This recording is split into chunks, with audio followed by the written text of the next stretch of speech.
how to connect capital.com to TradingView. First, you want to hop onto the TradingView website, and then here hover over products and select super charts.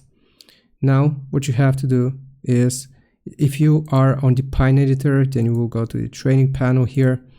So just click on the trading panel and you will see connect through our trusted brokers, and capital.com is usually going to be at the second slot. So you'll just click on capital.com, and here you will see an option to either open an account with capital.com or you can connect. So you just want to click on connect, and it's going to take you to this page where you will have to provide your email address and password, or continue with your Google account or Apple account.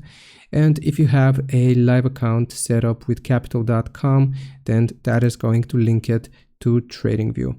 And that is how you do it. I hope this helps. Leave a like and sub. I'll see you next time.